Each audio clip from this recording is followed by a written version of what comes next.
और गुड्डू मुस्लिम से जुड़ी एक बहुत बड़ी अपडेट सामने आ रही है। गुड्डू मुस्लिम की लोकेशन पश्चिम बंगाल में इस वक्त दिखाई दे रही है। बताया जा रहा है कि गुड्डू की लोकेशन मुर्शिदाबाद में है। माना यह भी जा रहा है कि पुलिस गुड्डू मुस्लिम के काफी करीब पहुंच चुकी है।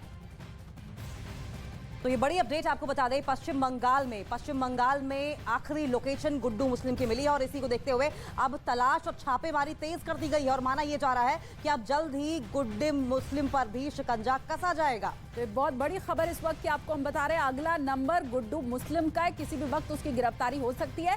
पश्चिम बंगाल में गुड्डू मुस्लिम की लोकेशन पुलिस को मिली है और अब जगह जगह जो आखिरी लोकेशन उसकी थी वहां दबिश दी जा रही है, जांच पड़ताल की जा रही है और खंगाला जा रहा है। गुड्डू मुस्लिम का ठिकाना किसी भी वक्त लग सकता है।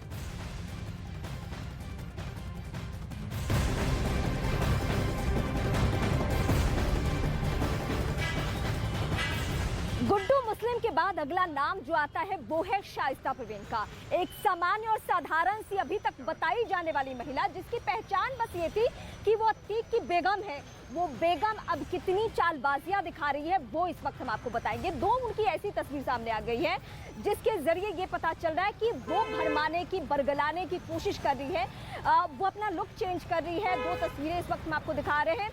यूपी पुलिस, यूपी एसटीएफ बेहद करीब इन दोनों के ही है, यानी शाइस्ता परवीन और गुड्डू मुस्लिम के भी। बहुत ज्यादा चुनौती है। अगर ये दोनों पकड़ में नहीं आते हैं तो चुनौतियां इसलिए ज्यादा बढ़ जाएंगी क्योंकि अतीक और अशरफ के बाद ये सारे जो गैंग के मेंबर्स हैं, जो IS 227 के बारे में हमने कुछ देर पहले ही खुलासा किया था, ये किसकी सुनने वाले हैं? गैंग का वो डॉन कौन बनने जा रहा है? क्या शाइस्ता ही वो चेहरा होगी जो सब कुछ लीड करेगी? क्या वो लेडी डॉन बनने की तैयारी में है? ये इतनी बड़ी खबर है जिसको इस वक्त हम आपको ब्रेक कर रहे हैं कि इसका चेहरा अब यूपी एसटीएफ या यूपी पुलिस इसलिए साझा करिए, शेयर करिए ताकि ये इनामी है। ये इनामी है तो इसके बारे में इंफॉर्मेशन मिल सके पुलिस को। प्रयागराज पुलिस और एसटीएफ की जांच में ये बात सामने आई है कि इस पूरे घटनाक्रम को शाइस्ता परवीन ने बाहर से मॉनिटर किया था, क्योंकि अतीक और अशरफ जेल में थे। ऐसे में शाइस्ता परवीन ने न सिर्फ फाइनेंसर की भूमिका निभाई बल्कि शूटर्स जब हत्याकांड को अंजाम देने के लिए जा रहे थे तो उससे पहले इसी जगह पर शाइस्ता परवीन ने उनको हथियार और पैसे दिए थे। दरअसल शाइस्ता परवीन ने इस ऑपरेशन का नाम ऑपरेशन रेड रखा था, जिसके जरिए उमेश पाल की हत्या की जानी थी। और वो पर्स भी आपको दिखा सकते हैं जिससे शाइस्ता परवीन ने न सिर्फ इन शूटर्स को हथियार दिए बल्कि पैसे दिए थे। दरअसल शाइस्ता परवीन ने यहीं पर और उनके शूटर्स ने कसम खाई थी कि वो उमेश पाल से बदला लेंगे इस टूटते हुए साम्राज्य का। दरअसल योगी सरकार ने अतीक अहमद के इस घर को ढा दिया था और यहीं से भावनात्मक तौर पर शाइस्ता परवीन ने सभी आरोपियों को जोड़ा और इस पूरे घटनाक्रम का नाम ऑपरेशन रेड रखा। और इस वक्त मैं सीधे लखनऊ का रुख करूंगी। मेरे सहयोगी अमित वहां से बने हुए हैं और अमित लगातार हमारे दर्शकों तक यूपी एसटीएफ से जुड़ी हुई जानकारियां बता रहे हैं कि कैसे कदम उठाए जा रहे हैं। शाइस्ता को लेकर इस वक्त मैं फोकस करना चाहूंगी अमित कि शाइस्ता अब बहुत बड़ी चुनौती और परेशानी बन चुकी है। यही वजह है कि इनाम की राशि भी बढ़ाने की तैयारियां चल रही है कि 1 लाख किया जा चुके, लेकिन कहा तो ये भी जा रहा है, जो इंटरनल सोर्सेस है वो ये कहना है कि बेहद करीब पहुंच चुकी है एसटीएफ की टीम शाइस्ता परवीन के। देखिए रीमा, ये तो साफ है और हम लगातार अपने दर्शकों को भी अपडेट करा रहे हैं। यूपी एसटीएफ के पास पुख्ता जानकारी है जो हमारे सोर्सेस बताते हैं कि कछार के इलाके में शाइस्ता परवीन इस वक्त जो है वो अपने ननद नूरी के साथ मौजूद है और वो कुछ दिनों पहले वो फिराक में थी कि वो भी पश्चिम बंगाल एंटर कर जाए। अगर पश्चिम बंगाल एंटर कर जाती है तो जाहिर तौर पे वो यूपी पुलिस की गिरफ्त से बाहर होंगी, क्योंकि हमें मालूम है कि किस तरीके से राजनीतिक तौर पे ममता बनर्जी हमेशा से इन सब चीजों की विरोध करते रही हैं। हालांकि वो ममता बनर्जी ये कहती हैं कि वो अपराध के साथ नहीं खड़ी हैं, लेकिन किस तरीके से अतीक अहमद एनकाउंटर के बाद उनका बयान है तो कहीं ना कहीं शाइस्ता परवीन को ये मालूम है, गुड्डू मुस्लिम को ये मालूम है कि वो अगर पश्चिम बंगाल में एंटर करते तो किस तरीके से यूपी एसटीएफ को काफी ज्यादा परेशानी होगी, काफी ज्यादा दिक्कत होगी। इसके अलावा जो गैंग है इस वक्त अतीक अहमद का, शाइस्ता परवीन को पकड़ना काफी जरूरी है। उसे यूपी एसटीएफ जल्द से जल्द इसी वजह से लेना चाहती है क्योंकि जो गैंग है, अगर शाइस्ता परवीन इस वक्त यूपी एसटीएफ के गिरफ्त में आ जाती हैं तो जो गैंग है उसकी कमर ऐसे ही टूट जाएगी कि आखिरकार जो गैंग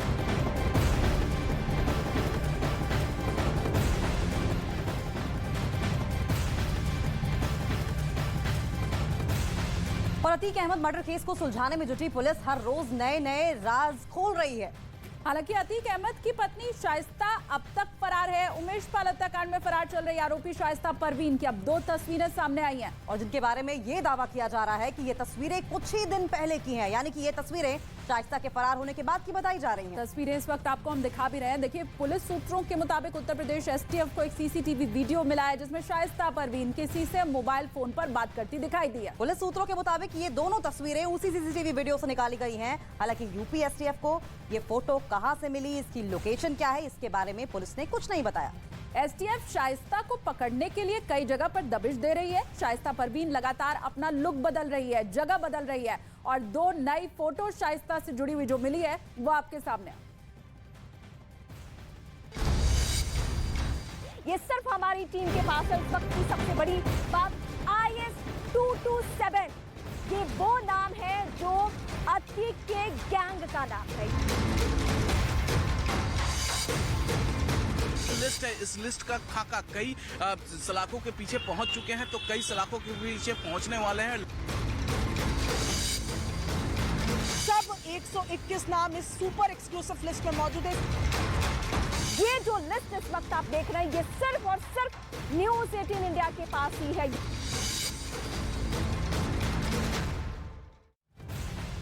तो उमेश पाल हत्याकांड में आरोपी शाइस्ता परवीन अब भी फरार चल रही है, जिस पर पुलिस ने 50,000 का इनाम भी घोषित किया है और उसकी तलाश में जुट गई है।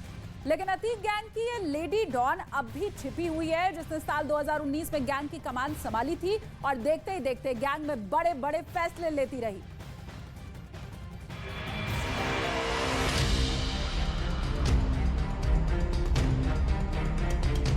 तारीख 24 फरवरी 2023, जगह प्रयागराज।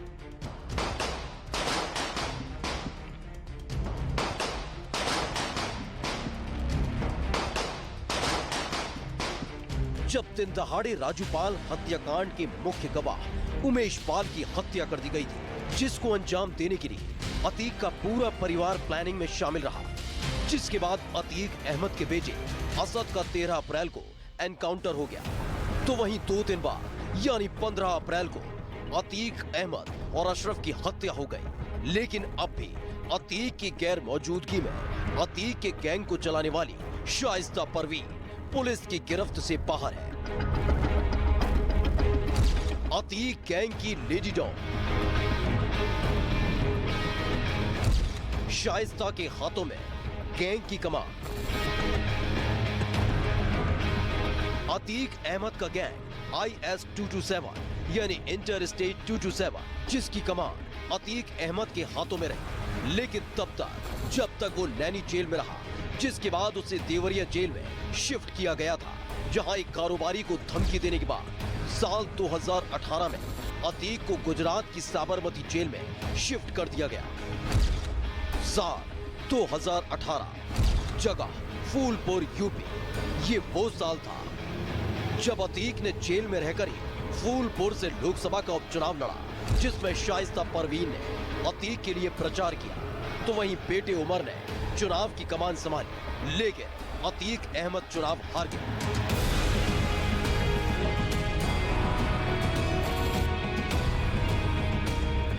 तो वो डेमोग्राफी चेंज करने की कोशिश कर रहा था और इसका कारण ये था कि जब से राजूपाल जी की हत्या हुई,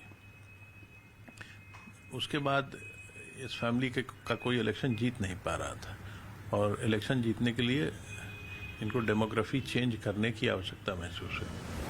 और फिर अतीक अहमद का एक नया फरमान आया।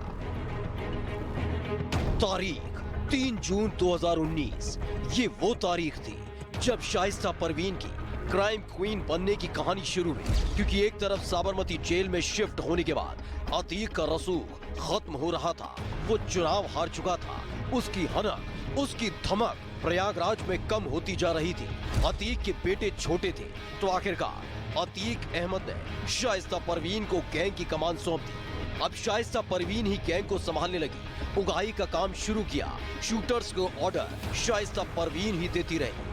अतीक की बेनामी संपत्तियों की देखभाल भी शाइस्ता परवीन करती रही, यानी अतीक गैंग की कमान शाइस्ता के हाथों में थी और जो भी अतीक के गुर्गे किया करते थे वो शाइस्ता का ही ऑर्डर हुआ करता था।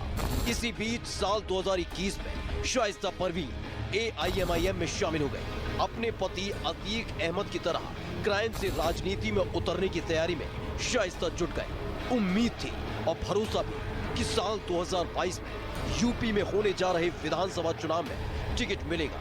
तभी 31 दिसंबर 2021 को अतीक अहमद के दूसरे बेटे अली पर 5 करोड़ की रंगदारी का मामला दर्ज हुआ। बताया गया कि ये रंगदारी शाइस्ता के इशारे पर मांगी गई थी और जैसे ही मामला सामने आया वैसे ही शाइस्ता का टिकट मिलने का सपना धुल गया। 5 जनवरी 2023 को शाइस्ता परवीन ने BSP ज्वाइन कर ली। निकाय चुनाव में मेयर पद के लिए टिकट की डिमांड कर रही थी, लेकिन उमेश पाल अपहरण मामले पर फैसले की घड़ी पास आ चुकी थी। ऐसे में जेल में बैठे अतीक ने लेडी डॉन शाइस्ता परवीन को एक ऑर्डर दिया और फिर शाइस्ता ने गैंग को सक्रिय कर दिया। 24 फरवरी को उमेश पाल की उनके ही घर के सामने हत्या कर दी गई थी, जिसमें अतीक का बेटा असद भी शामिल था, जिसका झांसी में एनकाउंटर हो गया। तो वही शाइस्ता परवीन फरार है, जिस पर आरोप है कि उमेश पाल की उसने रेकी की, जेल में मोबाइल और सिम पहुंचाया। यही नहीं, शाइस्ता परवीन ने उमेश पाल की हत्या करने वाले शूटर से मुलाकात भी की। लेकिन उमेश पाल हत्याकांड के बाद अतीक का पूरा गैंग खत्म हो गया है।